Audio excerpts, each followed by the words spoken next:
dương thua sái dương khang dương nó dương bom tực bị lại miền bị lại bom tực thua sái cứ đầy sọc rồi cả sẽ coi dương ta sọc pón cứนี่bị lạiสำหรับเบิกตึกไปโจสายเบิกตึกของผมเป็นบอมตึกตีไอ้ยังสำหรับเยอะยังทำเมียนแต่บลายสำหรับเบิกตึกไปโจสายคือโอเคไอ้แต่สำหรับจะป้อนก็ก็ได้ยังนี่ที่เมียนเอาบลายสำหรับไปโจตึกไอ้เนี่ยบลายสำหรับไปจันตึกเดียด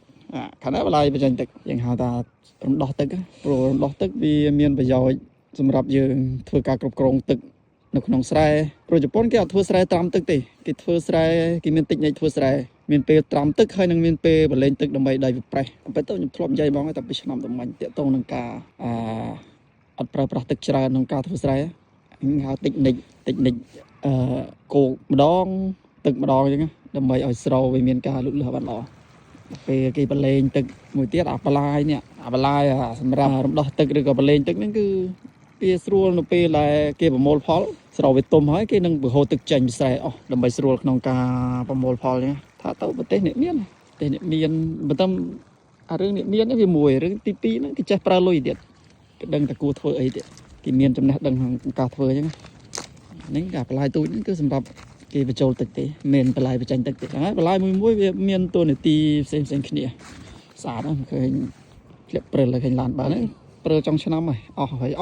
ថ្ងៃនេះហើយថ្ងៃចុងក្រោយហើយវាចូលរដូវថ្ងៃទី5ហើយវាចូលរដូវផ្ការីកហើយឆ្នាំតំមាញ់គឺគ្រាន់តែចូលរដូវផ្ការីកថ្ងៃទី1ភ្លាមគឺអាកាសធាតុគឺមេឃល្បើកថ្ងៃឆេះហើយផ្កាមុំគឺចាប់ដើមរីកហើយតែឆ្នាំនេះដូចចម្លែកលេងចូលរដូវផ្ការីកបន្លំធ្លាក់តាមភូមិគេមើលបងប្អូនឃើញនេះដើមឈើនេះសោះគេដាំទេយើងមើលរឿងអាមេរិកកាំងយើងឃើញដើមឈើនេះស្រួយហើយបើនៅចកេះភ្នំមកសោះដើមឈើប៉ុន្តែជប៉ុនអត់ជាប់នៅក្នុងប្រទេសដែលមានគេចាប់អណ្ដាប់10ប្រទេសដែលមានដើមឈើច្រើនគឺជប៉ុនដូចជាអត់មានឈ្មោះទេអត់មានឈ្មោះនៅនឹងទេតែដែលមានព្រៃឈើច្រើនជាងគេប្រហែលជារុស្ស៊ីហើយនឹងអីគេមួយទៀតAmazon ព្រៃស៊ីលទេដើមឈើច្រើនតែយើងក៏ដើមឈើច្រើនដែរប្រហែលជា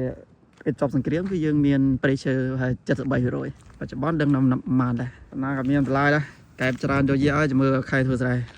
កែបពគាហើយជប៉ុនមួយទៀតគេអត់ធ្វើស្រែបិទផ្លូវទេស្រែជ្រៅបណ្ណាក៏បន្លាយទៅដល់ស្រែជ្រៅបណ្ណាក៏ផ្លូវទៅដល់ដែរស្រែទៅទូចបណ្ណាក៏ត្រូវធ្វើផ្លូវឲ្យទៅដល់ដែរថាទៅពួកគេធ្វើស្រែលក្ខណៈគេចាប់ក្រុមគ្នាជាសហគមន៍ចឹងហើយគេតែងតែវិភាសាដោះស្រាយបញ្ហាហើយបន្លាយនេះគេនឹងរួបរวมគ្នាជួយគ្នាដើម្បីស្ដារនៅពេលមានដីចូលចាស់គេធ្វើលក្ខណៈជាសហគមន៍ហើយលក់ចាញ់ជាសហគមន៍ទៀតគេមានសហគមន៍សម្រាប់លក់អញ្ចឹងហើយគឺតម្លៃឈ្មោះអត់អាចបថោកតម្លៃជប៉ុនបានទេហើយអង្គជប៉ុននៅអាស៊ីនេះគឺ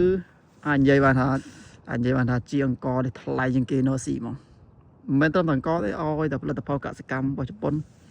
ថ្លៃទាំងអស់ផ្លែបកាអីក៏ថ្លៃមែនទេអ្នកនៅជប៉ុនដឹងខ្ញុំកាលមកថ្មីគឺអត់ឈានទិញបន្លែហូបទេដាំបន្លែខ្លួនឯងហូបតែឥឡូវវិញដាំហើយយូរទៅខ្ជិលខ្លួនវាខ្ជិលខ្លួនឯងខ្ជិលទិញស៊ីមិនសមថាខ្ញុំសោះហូបបន្លែហូបតែសាច់វាថោកសាច់ថោកតែបន្លែរបស់កសិកម្មវាថ្លៃហ្មង